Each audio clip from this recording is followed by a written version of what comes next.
खासदार सुप्रिया सुळे यांनी पार्थ पवार यांची पाठराखण करत महायुती सरकारवरती निशाणा साधलाय। पार्थ पवार राजकारणात नाहीत, त्यांचा विषयच येत नाही, सरकारमध्येच हा गोंधळ आहे असं म्हणत आत्याने आपल्या भाच्याची पाठराखण केली आहे। पार्थ पवारांसोबत माझं फोनवरून बोलणं झालंय, माझी चूक नाही असं पार्थने मला सांगितलं असं सुप्रिया सुळे म्हणाल्या।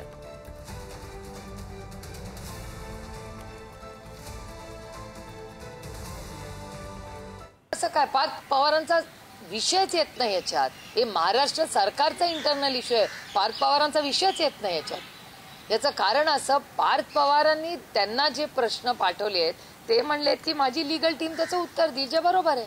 पण एकीकडे महाराष्ट्र सरकार आपल्याला सगळ्यांना कन्फ्यूज करतंय।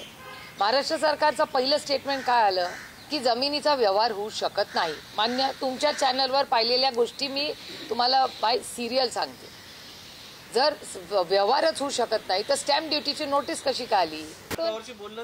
हो, अर्थातच मी पार्थची सकाळीच बोलले, जेव्हा मला ही माहिती आली तेव्हा मी पहिला फोन आधी पार्थला केला की बाबा रे, काय ही बातमी मला समजून तरी सांग। त्याचं म्हणणं आहे आत्या मी काही चूक केलेली नाहीये आणि माझ्या वकिलांशी माझं बोलणं झालंय। तर जर वकिलांनी बोलणं झालंय तर ते वकील कदाचित सगळे कागदपत्र घेऊन तुम्हाला क्लॅरिफिकेशन देतील।